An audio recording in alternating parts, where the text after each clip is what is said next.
Saya tadinya pengen ke Anyer, tapi saya mengantarkan seorang kakek-kakek malah ngelewatin jalan yang berujungnya malah kemari.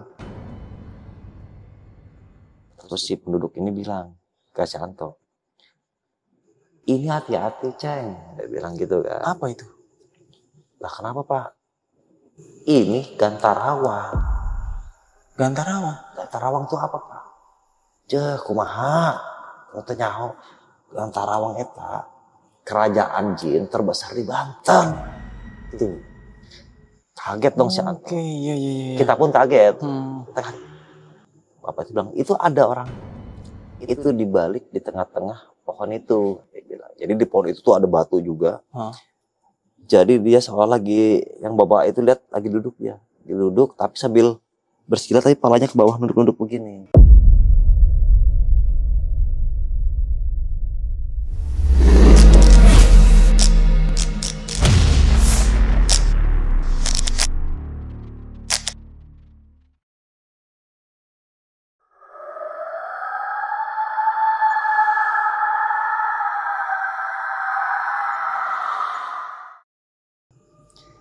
Siap, mungkin teman-teman juga yang sudah familiar ya dengan kata Wentira, Saranjana, maupun juga Kerajaan Pantai Selatan. Tapi di sini ada sedikit yang unik ya, yang unik yaitu tentang kerajaan jin terbesar di Banten. Itu pun juga saya mengetahuinya setelah kejadian ini kita alami. Jadi sekitar tahun 2010, saya dan teman-teman memang pada saat itu juga hobi bersepedahan juga. Kebetulan teman ini dia punya mobil, saya sebut Raffi ya. Si Raffi ini mempunyai mobil yang double cabin. Dia tuh yang belakangnya ada baknya. Jadi sepeda kita itu dinaikin ke mobil tersebut. Kita naikin mobil, terusnya kita rencana pada saat itu hari Sabtu. Kita ingat banget hari Sabtu.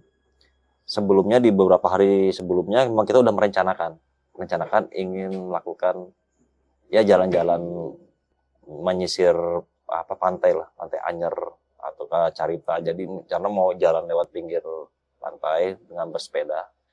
Kita start tuh dari Citaraya Cikupa. Kebetulan dari rumah saya. Kita mulai berangkat dari sana, kita berkemas. Setelah itu kita jalan menggunakan mobil. Mobil kira-kira kita pagi berangkat terus sekitar jam pukul 7-an. Pukul 7 kita pagi berangkat lewat gerbang Citaraya, terusnya kita rencana mau mampir dulu untuk beli keperluan logistik. Kita ke minimarket, kita beli makanan lah, minuman, dan mungkin juga snack-snack yang lainnya juga kita udah persiapkan supaya ada perbekalan kita selama di perjalanan maupun di tempat yang kita tuju. Singkat cerita kita sampai di Tiga Raksa. Tiga Raksa kita masuk lewat dalam karena pada saat itu salah satu teman saya itu pengen ngambil perlengkapan sepeda, yaitu mungkin pompa dan juga ban serep ya, in case kalau ada terjadi apa-apa kita udah prepare, udah standby juga, jadi udah punya ada gantinya atau apanya. Nah itu kita jalan, rencana kita mau masuk ke tol di daerah Belaraja. Di jalan itu kita ketemu dengan kakek.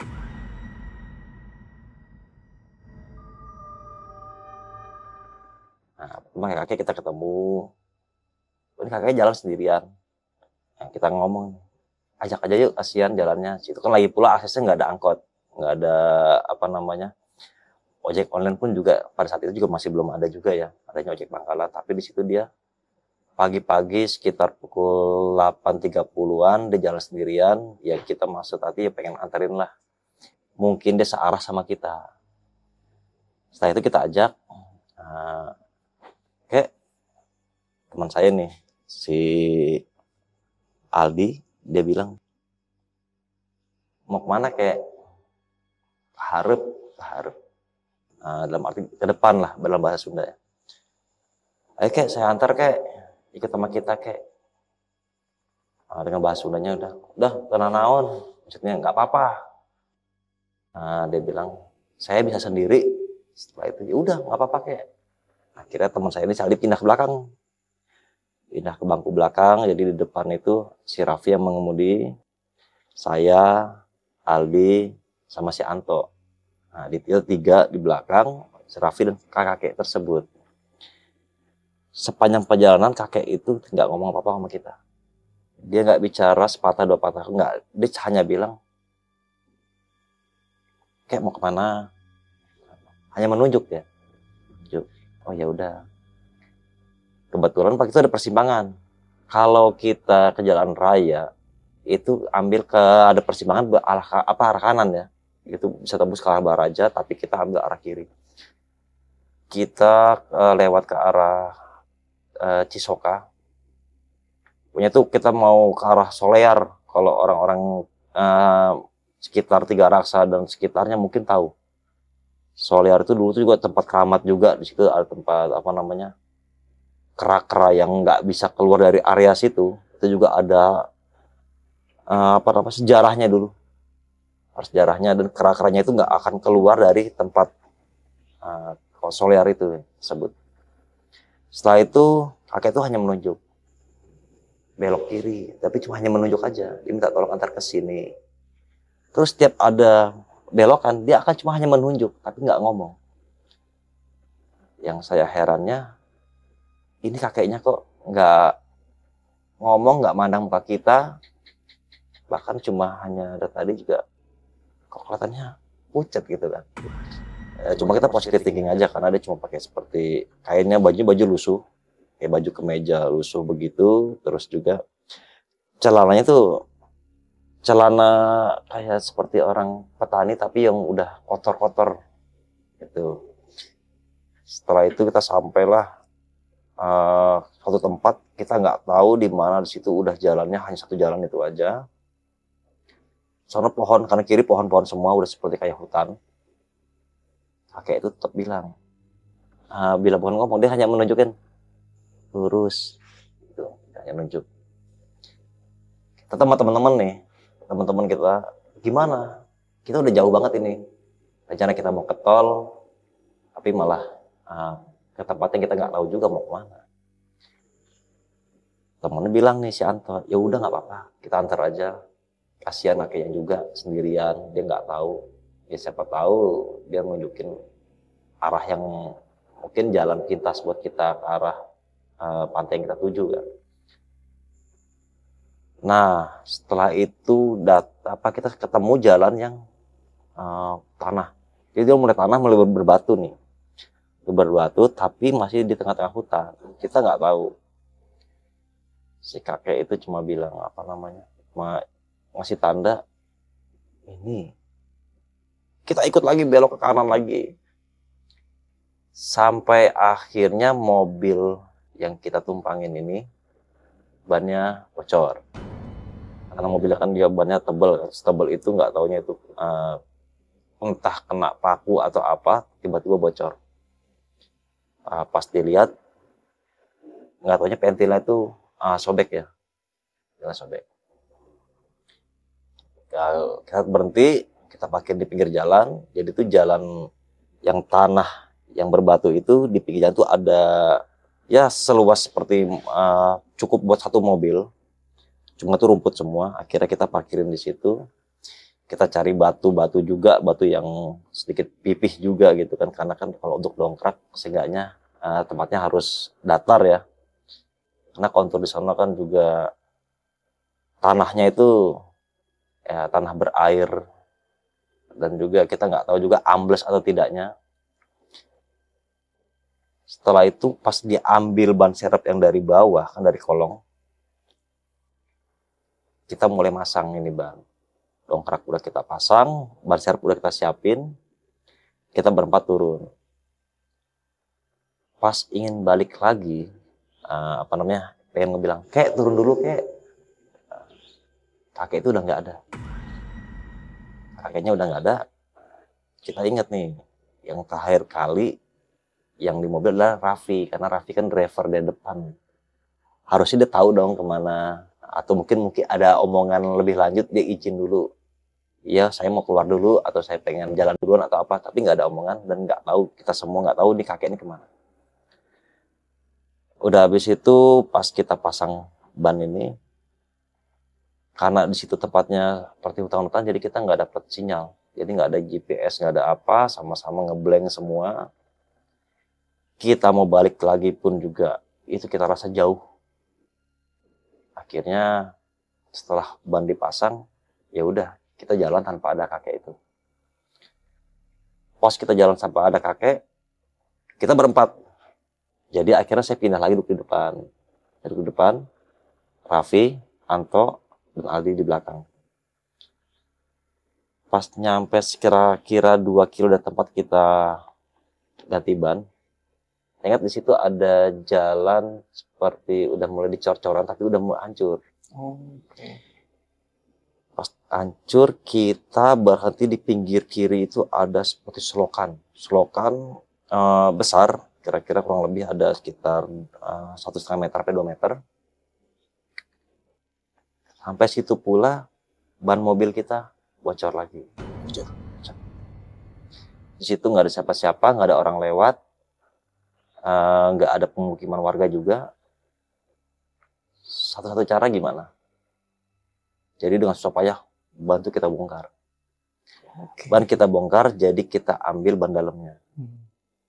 Ban dalamnya kita ambil, ya maksud hati siapa tahu dari sana kita ketemu dengan tambal ban. Satu-satunya kendaraan yang kita punya adalah apa? Sepeda.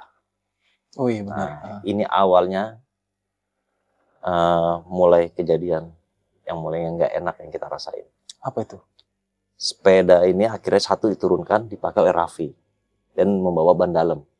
Karena sepeda ini biasanya kalau sepeda-sepeda gunung itu hanya satu orang, nggak bisa boncengan. Kayak jadinya Raffi sendiri lah. Dia balik lagi nggak mungkin karena kita udah tahu di situ nggak ada siapa-siapa dan nggak ada apa-apa. Jadinya mau nggak mau dia maju untuk nyari. Siapa tahu ada ketemu tambal ban atau mungkin perumahan warga terdekat atau mungkin ada bisa motor atau mungkin ada ojek yang kayak mempercepat langkahnya supaya memperbaiki ban dalam itu kan. Setelah 1-2 jam kita kasih waktu si Raffi ini supaya balik lagi. Kenyataannya kita tunggu-tunggu, Raffi nggak datang. Telepon nggak bisa kita hubungi semua karena sinyal di sana juga nggak ada, sama sekali nggak ada sinyal ya. Akhirnya setelah tunggu kita bagi tim. Jadi ada satu tim lagi, satu orang lagi yang nyari. Nah, nyari ini adalah si Anto. Anto nurunin lagi sepeda dan ngikutin jejaknya si Raffi. Oke, saya sama si Aldi ini nunggu di mobil. Siapa tahu ada warga setempat yang bisa kita minta tolong bantuan. Atau mungkin si Raffi ini datang ke tempat kita. Gitu. Jadi kita kasih waktu. Pokoknya sekitar maksimal 2 jam si Anto ini nggak pulang. Kita akan cari lagi. Jadi biar satu orang ini tersisa di mobil. Dan yang di mobil ini seenggaknya dia nggak akan kemana-mana. Tetap stay di mobil. Oke. Setelah itu dicari, Anto pulang. Kembali ke kita nih setelah 2 jam. Dia bilang, si Raffi nggak ada. Oh nggak nemu? Nggak ketemu. Raffi nggak ketemu. Jadi kita hanya bertiga, cuma saya, Anto, dan Aldi doang. Setelah dicari, kemana aja nyarinya? Saya udah nyari-nyari keputar. Bahkan saya sudah ketemu sama pemukiman warga. Nah, di rumah penduduk itu dia tanya, ini tempat apa? Malah balik tanya, kamu mau kemana, dari mana? Oh digituin? Itu warga yang bilang kepada si Anto ini. Si Anto bilang, saya dari Tangerang. Saya tadinya pengen ke Anyar. Tapi saya mengantarkan seorang kakek malah ngelewatin jalan yang berujungnya malah kemari. Terus si penduduk ini bilang ke si Anto, ini hati-hati Ceng, dia bilang gitu kan. Apa itu? Lah kenapa Pak? Ini Gantarawang. Gantarawang? Gantarawang tuh apa Pak? Kumaha. kata nyaho Gantarawang itu kerajaan jin terbesar di Banten. Tuh. Kaget dong si Anto. Oke, iya. Kita pun kaget. Kita kan, lah, kok bisa kita sampai mampir ke sini? Kita nggak ada tujuan kemari. Sedangkan jauh kalau dilihat rute kita ini, kenapa bisa mampir ke daerah situ? Iya. Setelah itu kita cari nih. Kita balik lagi, akhirnya kita tutupin jendela mobil, kita kunciin semua. 3 sepeda turun semua. Kita kembali lagi ke warga setempat. Oke, lu depan. Siapa tahu ada titik cerah nih, ketemu nih si Raffi nih. Seenggaknya kita pengen si Raffi ini balik lah. Iya. Karena kita bilang nih udah 4 jam. Total udah 4 jam Udah ya? 4 jam. Karena pertama udah 2 jam pertama Iya, si Raffi nggak balik, disusul masih Anto. 2 jam lagi saya bilang, kalau lu nggak pulang 2 jam lagi, gua akan nyusul lu, gitu kan. Jadi udah selama 4 jam ini nggak ada titik cerahnya buat si Raffi. Ya udah, kita tetap jalan. Kita kunci mobil, jendela kita kunciin semua, tas-tas yang barang-barang berharga kita bawain, tapi yang untuk perlengkapan di sana seperti makanan dan minuman kita taruh di mobil semua. Setelah itu kita sampai nih ke rumah warga yang tadi. Pas sampai rumah warga, orangnya ada. Memang soalnya jarak rumah jauh-jauh. Berapa meter? Jadi kalau dilihat tuh ada sekitar 30 meter baru rumah lagi. Jadi kayak perkampungan terpencil. Lumayan jauh ya? Lumayan jauh. Memang rumahnya juga dia nggak bagus-bagus amat. Pada saat itu sih rumahnya seperti bilik ya, bilik kayu. Setelah itu kita ketok lah pintu rumahnya. Assalamualaikum. Santo bilang, Pak, Bah, Assalamualaikum. Nggak keluar.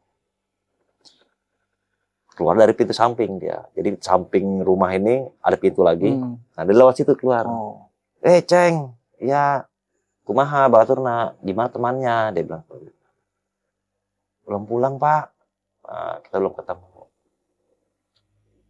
Kita panjang lebar cerita dari awal, sampai kita balik lagi ke rumah itu, bertiga, sampai kita nyari teman. Nah, bapak itu bilang, takutnya ini anak ini, si Raffi ini, dibawa ke Gantarawang. Oh, kata si bapak-bapak itu? Bapak-bapak itu, dia mungkin punya, mungkin entah feeling atau mungkin dia punya firasat, kayaknya ini anaknya dibawa ke Gantarawang. Gantarawang itu apa, Pak? Gantarawang Pak, dia bilang nyebutin ke bahasa Sunda ya. Cuma sini saya sebutin bahasa Indonesia aja. Gantar itu ibaratnya seperti bambu ya, atau galah panjang. Rawang itu seperti awang-awang, seperti angkasa, langit atau apalah, jadi kayak dimensi lain, atau karena itu sebutan jadi Gantarawang, orang-orang nyebutnya seperti itu. Ini tempat apa, Pak? Ini tempat kerajaan jin, ada yang bilang juga ini tempat siluman. Jadi macam-macam. Ya. Dan juga dulu nih bilang dulu bekas ada sejarahnya tentara lah atau apalah atau bentar apa kayak pasukan kerajaan apa mungkin kalah jadi apa atau gimana saya nggak tahu, saya nggak begitu nyimak langsung karena dengar kata itu aja kita udah kaget karena kita bisa nyasar kemari karena kita udah nggak tahu dan ditinggal oleh kakek-kakek yang kita antar tadi itu. Setelah itu si bapak ini ya udah ikut sama saya, kita jalan kaki, kita ke rumahnya Pak Kiai. Nah, dia bilang ini orang ini insya Allah lah bisa bantu kita juga. Setelah itu sampai nih kita jalan. Jadi sepeda kita taruh di rumah bapak itu, kita pakai kunci rantai sepeda. Jadi satu rantai itu kita ikat jadi 3, jadi 3 sepeda jadi 1 gitu kan. Kebetulan kan rumahnya ya lumayan, jalannya sekitar 30-20 meteran dari rumahnya si bapak itu. Setelah itu Pak Kiai ambil di rumah ada. Saya nggak mau nyebut Kiai jadi kayak orang-orang yang inilah, yang bisa lah. Oh iya. Orang bisa, orang yang paham mengenai tempat itu dan mengenai sisi atau pintu masuknya dari Gantarawang. Nah, habis ini kita udah bicara panjang lebar, ngomong ke si bapak itu juga, ayo ikut saya. Kita berempat sama bapak tadi diajak ikut masuk ke gerbangnya ke Tarawang. Nah, kita nggak tahu karena menurut versi dia salah satu pintunya tuh melalui sini. Oh.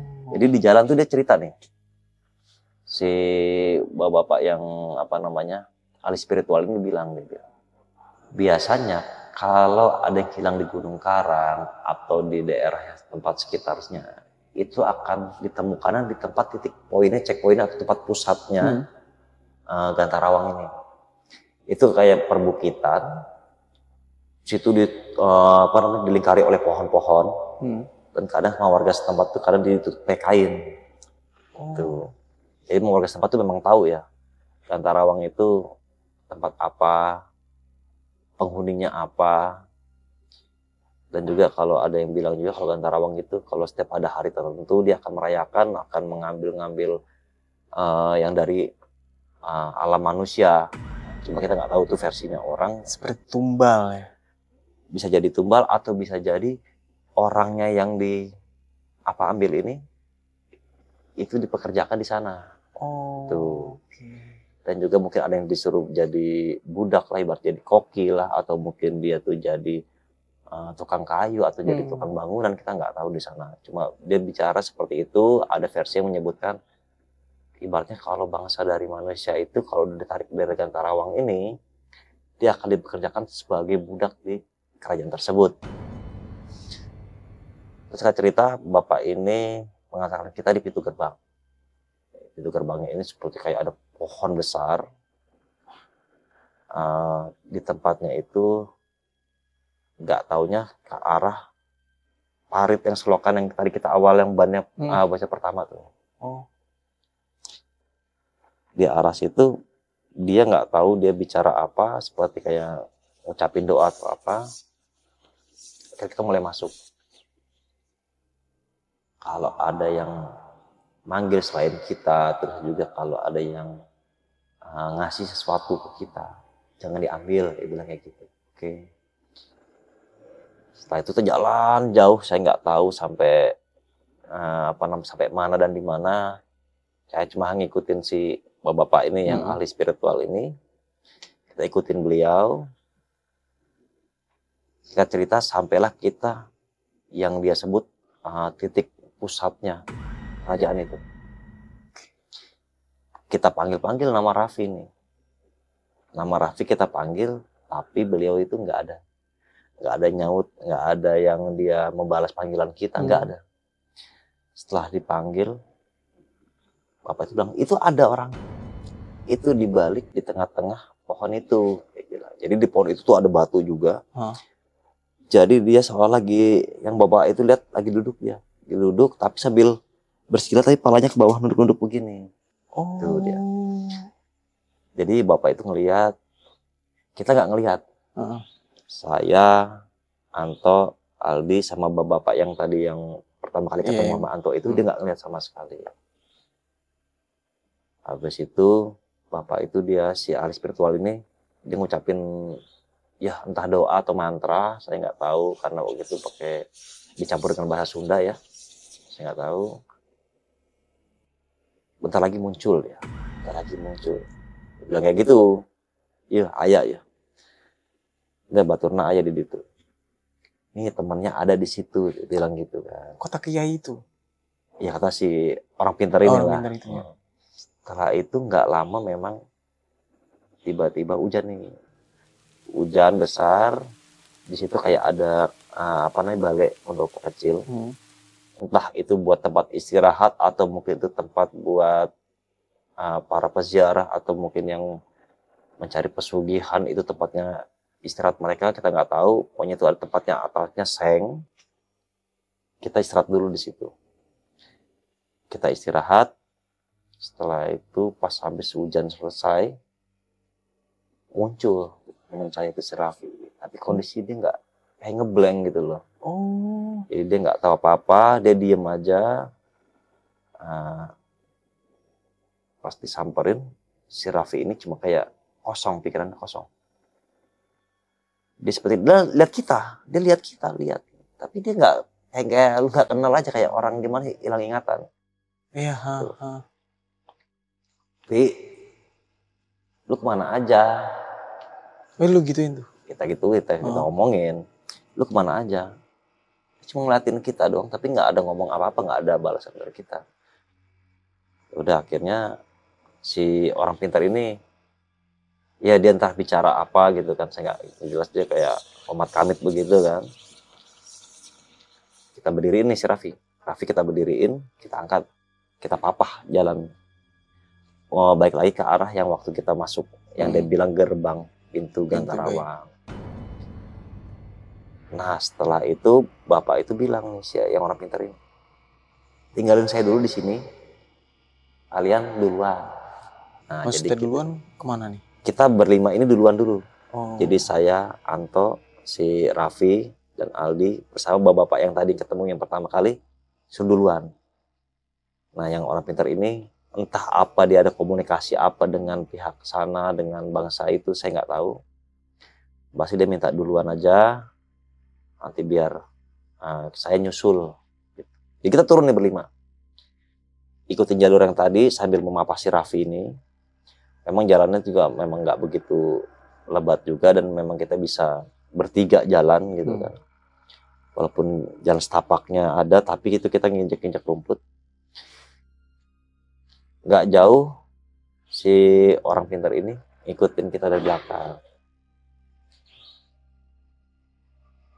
Nah, dia ngikutin dari kita dari belakang. Dia bilang, enggak kelar. Dia bilang, ya udah selesai. Dia bilang gitu kan. Ya entah apa yang dikomunikasikan dengan dia dengan bangsa gaib itu, saya nggak tahu. Cuma dia bilang sudah selesai. Udah beres lah. Setelah kita keluar pintu yang pertama itu, pintu yang dibilang pintu gaibnya ini, si Raffi sadar lucunya, sepeda gue mana? Oh langsung respon begitu? Dia nanyain sepeda. Lah lu kemana aja? Gue nyariin lu. Gue inget, gue bawa sepeda, gue bawa ban kemana ya? Lah lu ngapain aja? Lu dari sana ke sini, dari bukit tuh nggak tahu. Gue nggak kemana-mana, orang gue bawa ban dalam kok, gue inget banget. Lalu tuh udah nggak ada, udah 4 jam kita cari udah nggak ada. Kita sampai nyusulin. Udah, kata si yang orang pintar ini. Nanti aja ceritanya, di situ aja, nanti di rumah bapak ini aja, dia bilang. Bapak yang pertama kali ketemu itu. Iya.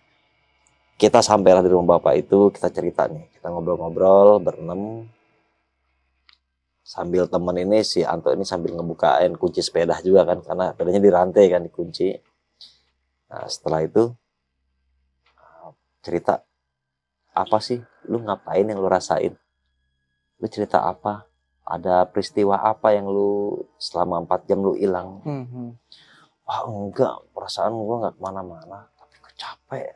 Akhirnya dia inget ya, si orang pintar ini tahu ngusapin apa di belakang. Entah mungkin ngebalikin pikiran dia, atau mungkin dia supaya dia ingat lagi. Dia cerita kalau dia di sana tuh ada acara kayak perayaan pesta besar di daerah bangsa jin itu. Cuma dia di sana disuruh masak. Nah, jadi koki. Dia diperintahin jadi koki, pokoknya masak ini. Cuma tuh kayaknya barang itu kayak besar-besar semua. Buahnya jadi besar, terusnya kayak umbi-umbian juga jadi besar juga. Dengan normal lah ya. Dari ukuran normal. Entah dia aja menyusut atau mungkin barang makanan itu yang membesar, kita nggak tahu. Pokoknya dia bilang besar, dia bilang. Kita potong-potong lah, disuruh masak ini, masak itu. Lah lu kan nggak bisa masak, Vi. Itu dia, cuma nggak tahu. Pokoknya gue suruh motong-motong. Terusnya juga disuruh masukin dalam kuali besar. Terus sama siapa aja lu di sana? Nggak gue sendiri, ada juga yang lain. Ada ibu-ibu juga, dan nenek-nenek juga ada. Lah, terus lu ngomong sama dia? Nggak ngomong, kita nggak saling ngomong. Berarti diem semua? Diem, cuma suruh potong ini, suruh ini, dengan tegasnya begitu kan. Jadi dia udah ngikutin aja. Karena kenapa? katanya sih yang dia lihat ada yang membangkang itu langsung kayak dicambuk. Setelah itu udah dia cuma ngikutin, cuma tahu-tahu tiba-tiba tuh angin besar, dia bilang. Pokoknya selama panjang banget saya cuma suruh motong, suruh makan, suruh masakin, suruh apa. Tiba-tiba angin besar, tahu-taunya kok saya udah nggak tempat itu lagi.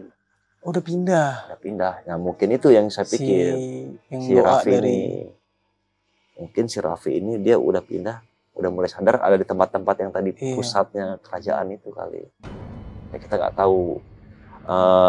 Cuma Raffi dia bilang, pokoknya saya cuma disuruh kerja, kayak koki dia bilang, kayak budak, pokoknya disuruh ini, suruh itu, cuma itu doang deh. Hal itu dibenarkan sama orang pintar ini. Iya, memang ada juga yang disuruh jadi tukang kayu bakar, tukang kuli bangunan, ibaratnya kalau di manusia ya, ya mungkin dia pada saat itu disuruh sebagai jadi koki. Gitu. Nah, cuma dia bilang, tapi kok lama banget. Terus kenapa lu nggak bantuin gua kalau guanya pindah ke sana? Lah lu gimana? Lu cuma beberapa jam doang di sini. Gak nyampe 12 jam juga. Gua lama banget, lama. Nangislah dia. Karena udah capek juga, dia udah takutan juga karena di sana juga dia berarti kayak disuruh-suruh gitu juga. Nah, akhirnya kita kasih air minum juga. Bapak itu ngambil teh tawar nih, pemilik rumah ngambil teh tawar. Dikasih minum lah. Nah sebelum itu saya lihat juga sama orang kita tuh dibaca-baca, dijampi-jampi dulu. Saya nggak tahu doa apalah atau mantra apa, saya nggak tahu. Akhirnya udah mulai tenang. Sekali tenang, si bapak itu bilang, si orang pintar ini, Ceng, mendingan balik lagi lewat jalan yang tadi. Jangan diteruskan lewat jalan yang baru ini, karena nggak tahu lagi di depan tuh ada apa. Oh ya udah, akhirnya kita diantar nih. Nah, kita berempat diantar oleh kedua bapak-bapak itu nah, ke mobil yang tadi kita bannya yang bocor lagi itu. Pas sampai sana, nggak taunya pas di depan mobil persis itu sepedanya si Raffi ada di situ. Sepedanya Raffi? Iya, saya herannya di situ. Jadi nggak jauh dari situ, sepeda Raffi itu udah jatuh. Berarti kita mikir, lah ini sepeda di sini jatuh, berarti ini orang ini hilangnya nggak jauh dari kita. Iya dong. Nah bapak-bapak itu bilang, lah ya emang perbatasannya itu sebelah sini. Dia bilang nunjukin itu, ini perbatasannya tuh daerah sini. Berarti nggak jauh dari sepeda ini memang udah masuk wilayahnya mereka. Iya Ceng, dia bilang kayak gitu. Ya udah kalau gitu Pak. Terus bannya mana bannya? Nah nggak taunya bannya itu ada kesangkut dia. Dia nggak kesangkut di semak-semak, nggak jauh dari sepeda yang kita temuin. Pas diambil bannya, anehnya ban tuh nggak bocor. Itu. Nggak bocor? Nggak bocor, ban itu nggak bocor. Karena tadi kebetulan bawa waktu kita pulang ke arah Tiga Rasa itu ngambil pompaan sepeda, kita pompa, kita tes dulu, emang nggak bocor. Jadi entah kita mengalami hal apa, akhirnya kita pasang lah batu. Dalam kita pasang di ban mobil, alhamdulillah semuanya normal. Akhirnya bapak itu minta tolong, udah balik lagi aja Ceng, puter, jangan lanjutin, puter. Oke, akhirnya sepeda kita naikin semua empat-empatnya, kita balik lagi, puter arah. Jadi kita balik lagi, akhirnya pun kita acara sepedahan itu nggak jadi. Kita nggak jadi, dan setelah itu sih alhamdulillah juga nggak ada teror-teror selanjutnya kita nggak ada. Oke, dan akhirnya lu kembali ke rumah nih. Kembali ke rumah dengan selamat. Tapi sepanjang perjalanan, si Raffi tetap bengong, dia nggak habis pikir. Sepanjang perjalanan dari tempat itu sampai kita pulang ke rumah. Sampai ke rumah? Iya. Dia tuh bengong aja. Bahkan waktu kita antarin ke orang tuanya juga, lah Raffi kenapa? Nggak apa-apa Bu. Lah ini kayak orang capean, orang bengong begini. Oh nggak apa-apa, dia cuma capek paling Bu. Namanya juga main sepedahan, apa nggak jadi main sepeda. Cuma sepeda cuma nyari-nyari gitu doang, padahal cuma di daerah sekitar Bukit Gantarawang itu. Iya. Karena cuma Oke. itu. Dan kejadian ini di tahun berapa Bang Ganis? Jadi ini tahun 2010. Tahun 2010. Ya cuma kalau untuk bulannya saya lupa sih, kalau nggak salah mendekati akhir-akhir bulan lah, akhir tahun lah sorry. Oh. Cuma saya lupa, kurang jelas ini. Oh ya, Bang Ganis, kan tadi lu sempat dikasih tahu nih oleh si orang pintar atau kiai ini nih ya. Lu dikasih tahu juga nggak sih tentang gambaran ini kerajaan Gantarawang itu seperti apa? Waktu dari rumahnya si orang pintar ini sampai ke gerbang itu Gantarawang, dia cuma bilang kalau ke wilayah kekuasaannya ini dia tuh dari Tanjung Teja Caringin, Serang sampai ke daerah Gunung Karang. Karang. Panjang juga berarti. Panjang, dan memang katanya sih dia bilang kalau memang ada orang-orang atau pendaki yang hilang itu, dia nggak jauh-jauh, pasti akan larinya ke situ. Entah itu ditarik atau mungkin memang ada hubungan apa antara Gunung Karang dengan Gantarawang ini, saya juga nggak tahu pasti juga, dan saya juga nggak paham juga karena dia bahasa Sunda ya. Saya nggak paham. Dan juga yang kita anehnya, bukan aneh ya, kalau sempat lihat ada searching Gantarawang, hal itu pun diperkuat oleh Abuya Uci. Sangar teh suangar nadei. Eta bahkan geus terkenal di urang geus kanyaon. Wow, juri Gantarawang masanu teh nyaho ka juri Gantarawang gagahna. Itu salah satu ulama besar yang ada di Tangerang. Dia pun sempat di ceramahnya juga menyebutkan tentang Gantarawang ini, kerajaan jin ini. Dan kalau kita cari juga di Google Map, silahkan cari teman-teman. Ketik Gantarawang, Google Map pun juga ada. Oh, langsung menunjukin? Ada. Posisinya? Posisinya. Daerah Gantarawang. Mungkin teman-teman pengen coba-coba camping atau apa ya, monggo silakan, nggak apa-apa. Itu juga. Siapa tahu ya ada yang pengen explore atau mungkin ada yang pengen tahu tepatnya seperti apa sih, bagaimana sih. Google Map aja cari Gantarawang. Langsung muncul. Oke. Untuk di tahun sekarang nih, apakah tempat itu masih seperti dulu atau sudah berubah? Kalau sekarang saya beberapa waktu lalu pernah bikin konten di TikTok juga. Karena saya juga sambil ingetin flashback dulu juga.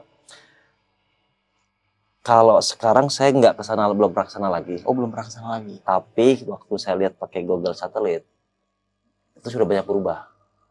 Tapi kalau daerah Gantarawang sendiri, pusat kerajaannya itu masih ditumbuh pohon-pohon yang lebat, itu masih ada.